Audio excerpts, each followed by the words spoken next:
പാർക്കുട്ടി, ഇപ്പൊ തീർത്ഥക്കുട്ടി ഇങ്ങനെ ടെൻഷൻ അടിച്ചിരിക്കുമല്ലേ, ഇതുപോലത്തെ അവസ്ഥ കുറെ ആൾക്കാർക്ക് ഉണ്ടായിട്ടുണ്ട്. അതിലൊന്ന് ഞാന് പണ്ട് ഞാൻ എങ്ങനെയായിന്നൊക്കെ അത് ഒരു പ്രാവശ്യം ഇപ്പം നമ്മള് ഇപ്പം ശരത് സർ ആയാലും അൽഫോൺസ് ചേട്ടനായാലും എല്ലാവരും ഇപ്പോൾ പറഞ്ഞു തരുന്നത് മോളുടെ നന്മയ്ക്കാണ്. മോൾ ഇതിനകത്ത് നല്ല കാര്യങ്ങൾ എടുക്കണം. കാരണം ഒരു ഫീല് വളരെ ഇമ്പോർട്ടൻ്റ് ആണ്. ഇപ്പം ഞാൻ പണ്ട് കുഞ്ഞില് ഞാനൊരു 4ലോ 5ലോ പഠിക്കുന്ന സമയത്ത് ദാസങ്കിളിനെ ആദ്യമായിട്ട് കണ്ടു. എന്നോട് പറഞ്ഞു മോൾ എന്തെങ്കിലും പാടുമെന്ന് പറഞ്ഞു. ഞാൻ ഒരു ഭജൻ പാടി. ഹേ ഗോവിന്ദ ഹേ അനന്ദ നന്ദ ഗോപാല മോഹന മുരളീധര ശ്യാമ ഗോപാല എന്ന് പാടി. അപ്പോൾ ആ ദാസങ്കിൾ ചോദിച്ചു, ദാസങ്കിൾ ഫീലിൻ്റെ ആളല്ലേ? പക്ഷെ മോളെ ഇങ്ങനെ പാടിയാൽ ഭഗവാൻ ഓടിപ്പോവും, നമ്മൾ ഭഗവാനെ വിളിക്കണം. അപ്പം എങ്ങനെ പാടും എന്ന് പറഞ്ഞിട്ട് അങ്കിളത് പാടിത്തന്നു. ഹേ ഗോവിന്ദ ഹേ അനന്ദ നന്ദ ഗോപാല. അപ്പം എല്ലാത്തിനും നമ്മൾ എങ്ങനെ, ഇപ്പം നമ്മുടെ ഒരു പ്രായം, മോളുടെ പ്രായം അതാണ്. അപ്പോൾ നമ്മൾ പറഞ്ഞു തരുന്നത് മോൾ അതിൽ നിന്ന് മനസ്സിലാക്കി പെട്ടെന്ന് പഠിക്കാൻ വേണ്ടിയിട്ടാണ്.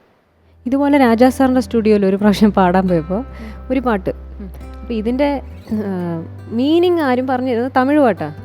അപ്പോൾ അവരെല്ലാവരും അവിടെ ഇങ്ങനെ വെയിറ്റ് ചെയ്യുക. പറഞ്ഞു ആരും അനങ്ങുന്നില്ല, ഇതിൻ്റെ ഒരു ഫീൽ ഉണ്ട് എന്ന് പറഞ്ഞിട്ട് എല്ലാവരും ഫീൽ ഉണ്ട് എന്ന് പറയുന്നു. ആരും ഇത് എന്താ ഫീൽ എന്ന് പറയുന്നില്ല.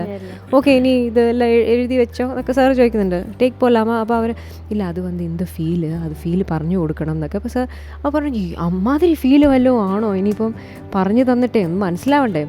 അപ്പം ആദ്യം ഇതിൻ്റെ ഒരു സ്റ്റോറി പറയുന്ന ഒരാളുണ്ട്. പുള്ളി വന്നു. ഞാൻ ആ കൺസോളിൽ നിൽക്കുക പാടാൻ വേണ്ടി. അപ്പോൾ കൺസോളിൽ ഇതിൻ്റെ എഴുത്തുകാരൻ വന്നു, സിനിമയുടെ.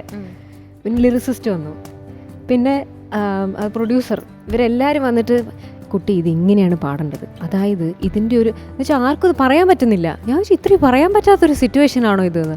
പിന്നെ പറഞ്ഞ അവസാനം അവർ പറയുകയാണ്, ഇപ്പോൾ ഈ നേരത്തെ പറഞ്ഞ ഐ ലവ് യു ഇല്ലേ സാധനം, ഈ ഐ ലവ് യു എന്നുള്ളത് ഒരു ആണുങ്ങൾ ഒരു പെണ്ണുങ്ങളോട് പറയാണ്. പക്ഷേ വാക്കുകളിലൂടെ അല്ലാതെ ജസ്റ്റ് ഇങ്ങനെ അത് തൊടാനും കൂടെ പാടില്ല. എങ്ങനെ നമ്മൾ കമ്മ്യൂണിക്കേറ്റ് ചെയ്യുന്നത്, ഇതാണ് സിറ്റുവേഷൻ. അപ്പം ഞാൻ ചോദിച്ചു, ഇതിലിപ്പം പാട്ടിനകത്ത് രാജാ സാറിൻ്റെ കമ്പോസിഷനാണ്, ഇതിനകത്ത് നമ്മൾ സ്പെഷ്യലായിട്ടൊന്നും ചെയ്യാനില്ല.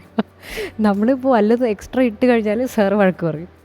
അപ്പോൾ അല്ല, ഞാൻ ജസ്റ്റ് ഇത് പറഞ്ഞു എന്നേ ഉള്ളൂ. ഇത് പറഞ്ഞത് കൊണ്ട് നമുക്ക് വല്ലാത്തൊരു ചമ്മലായിരിക്കും ഇത് പാടാൻ. എന്താ ഏതാന്ന്. പ്രിയാമണി അഭിനയിച്ചൊരു പടമാണ് മധു എന്ന് പറഞ്ഞൊരു പടം.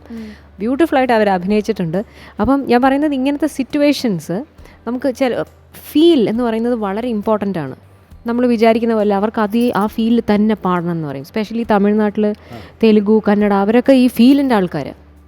അപ്പോൾ அந்த ഫീലിൽ താൻ പാടണം, അയ്യോ എന്നൊക്കെ പറയുന്ന ആൾക്കാർ. അപ്പോൾ ഈ ഫീൽ എന്ന് പറയുന്ന ഒരു സാധനം വല്ലാതെ ഒരു പാട്ടിൽ ആവശ്യമുള്ളൊരു സാധനമാണ്. അപ്പോൾ മോൾ അത് അറിഞ്ഞ് പാടുക ഇനി മുതൽ. ഓക്കെ.